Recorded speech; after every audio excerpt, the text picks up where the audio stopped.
So you're working in one of the parks at Disney World. You've been out, you've been hot, sweating, it's been a few hours, and you're finally getting a break. So where do you go and what's it like? Here's a little bit of a look at the break rooms at Disney World.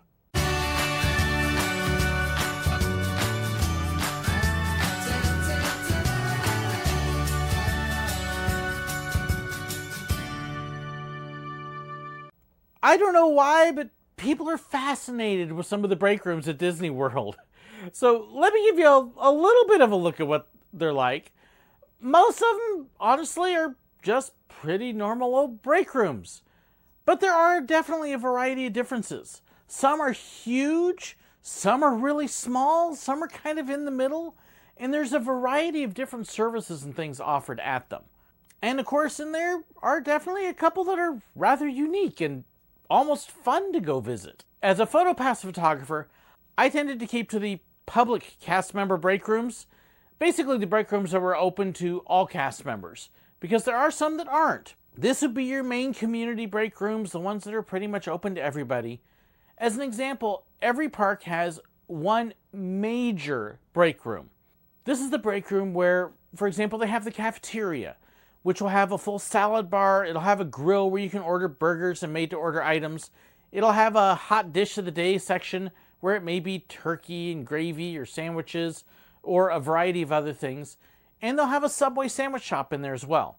And you can go in if you haven't brought a lunch with you and you can buy your food and get a whole meal.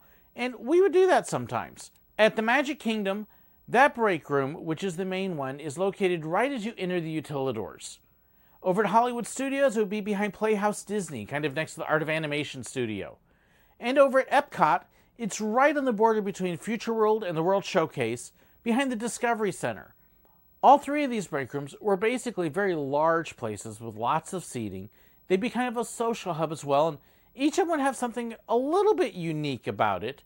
For example, at Magic Kingdom, the Disney Learning Center was right next door, and that was where they had computers available, and you could check out books and movies and sign up for classes and some things like that.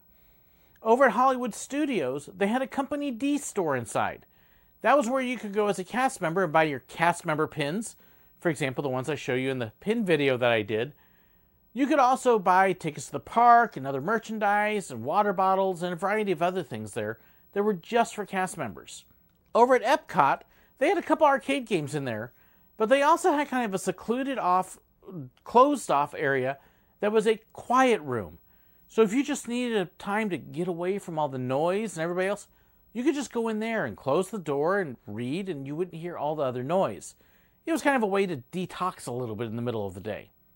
Additionally, every park also had what I would call a minor newsstand, small grill kind of little store at some of the break rooms. And those were different break rooms that you could go to.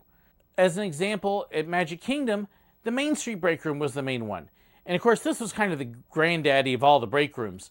Not only did you have the little store where you could buy hot dogs and nachos and chips and ice cream and a variety of other little things, the Main Street break room also had a ton of vending machines. In addition to the large tables with chairs all around for the cast members, it had several couches and a big screen TV, had arcade games, had a couple ping pong tables where there were usually people playing, and it just had a lot going on. The Main Street break room was also extremely unique in where it was. It was literally right under Main Street, which meant while you were sitting there, if, for example, one of the horse-drawn trolleys went over your head, you could actually hear the clip-clop of the horse hooves right over you. It made kind of a neat atmosphere in there. That was, again, kind of the big one. The rest of the ones that had the little mini grill store were all much smaller. There was another one that was way out past Pirates, again, in the Utilidors under the park. Over at Epcot, there was one behind the American Experience, which had, again, the same kind of store. Had a few things that you could buy and some tables and chairs there. Over at Hollywood Studios, there was one over on the east side of the park. And so you had those as options as well. At the time I was at Magic Kingdom, they also had another big kitchen grill where you could go order burgers and so forth. That's actually been removed now, and from what I hear, that's actually going to be where they're putting in the brand new theater at Magic Kingdom, is in the area where that used to be. All of those break rooms as well all had vending machines. They would all have TVs, and of course, they all had the bulletin boards with the regular signs and the postings on fair wages and hours and overtime and all those things that you find in break rooms everywhere that, most employees look at and just ignore. So those were in every single one of those break rooms. In addition to those, though, for people who carried their lunch or just weren't close, there were other break rooms that were scattered all around the parks. These break rooms were a basic, normal, kind of drab, boring break room that would have maybe benches and tables or tables and chairs, have some microwaves and vending machines, a TV that you may or may not be able to change the channel on, and refrigerators if you were brave enough to leave your lunch in them. Of course, if you left your lunch in the fridge there, you might have it stolen, which I did see happen. I would usually carry my lunch with me, though, and find a place that was safe to keep it. That way I didn't have to worry about losing my lunch in a fridge. But they were a basic break room. Nothing real fancy to them. And again, you would find those scattered. So, for example, if you were over at Epcot, there was actually one that was over near the entrance behind the camera and photo center around the corner there. It had several tables and chairs, including some outdoor ones.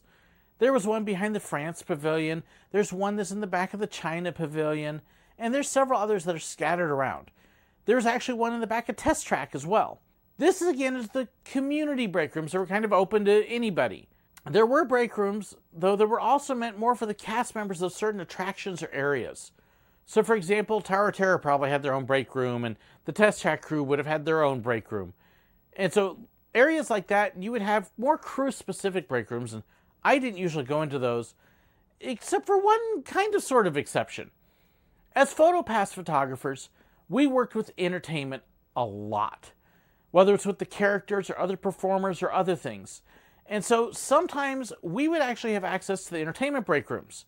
Now, for us as PhotoPass, these weren't our break rooms per se, this was entertainment's break rooms.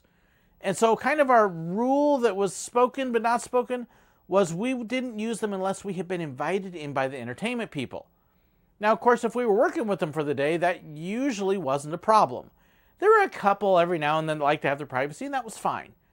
But otherwise, if there was room and it was convenient and we were invited, we could use the entertainment break rooms. And this opened up a whole nother wealth of options for us because these break rooms are only open to entertainment, which meant you didn't have all the other traffic from the rides and the merchandise and the custodians and everybody else that would be coming and going in them. It meant it was a safer place to leave your lunch, for example. And if you were on a break, it was quieter and you were with the people you'd work with. Again, these would vary in quality. Most of them would have a changing room because it was entertainment. They would need those. They would have bathrooms available in them that were just for that. Couches, their own microwaves. A few of them actually had kitchens. And they would vary in size from a small one that's not much bigger than my office, which is about a 14 by 10. Some of them would have small trailers. Others would be full, huge things.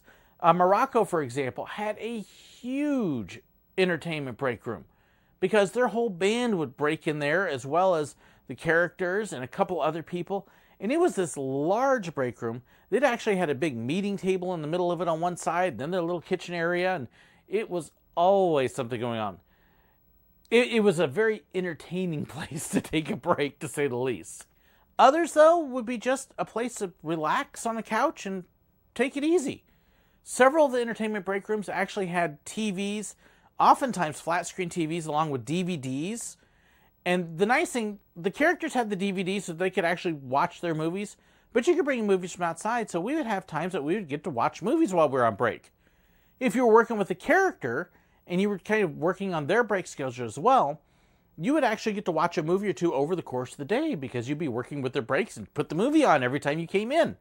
So the entertainment break rooms were very nice most of the time. There were a couple that were very cramped, a couple that didn't give you a whole lot of room, and so you wouldn't tend to use those. One that was very interesting was actually a character spot at Epcot. There were actually essentially two break rooms there. You had the one that was upstairs for the characters as they were coming in and out and meeting people, but then down below, there was actually another entertainment break room. And it was right next door almost to the regular community break room. But the nice thing with the entertainment break room was, again, it was just for entertainment. And so you could go in and you could eat with Chip and Dale if they would actually let you eat, because they constantly tried to take your food. but you could talk with them, work on what was going on during the day, and it was just a place where you didn't have to worry about some of the other outside things. So the entertainment break rooms were very nice. And when we got to break in those, it was generally a nice, refreshing change from the normal change of pace. But that's kind of a look at what the Disney break rooms are like. Again, you had the ones that were open to everybody, the huge cafeteria. You had the smaller ones with the little kitchen in them. You had the regular plain old break rooms. You'd have the attraction break rooms or restricted ones, and then you had the entertainment. And if I generally had the choice, I'd go to entertainment. But again, that was only if we were working with characters when those were open. And those weren't always open. But when they were fun to take advantage. And it was a great way to get to know the entertainers and the cast members that you were working with. Thank you so much for watching. Hope that gives you a nice little look at what it's like at the break rooms at Disney. Some of them were neat. Some of them were just plain old break rooms. But something interesting that as a regular person you wouldn't get to see. So it helps you get an idea of what it was like backstage. Thank you again for liking and sharing the videos. I appreciate all my viewers. Thank you very much to my patrons. I appreciate every one of you. These videos and all the others I've been doing would not be possible without my patrons. If you want to know more about supporting me, check out my Patreon page. You can support me every video. You can support me once a month if you like. However you want to set it up. But thank you again for watching. I tended to keep to the public cast member, but this is the park. All of these break rooms were basically huge places that everybody would get.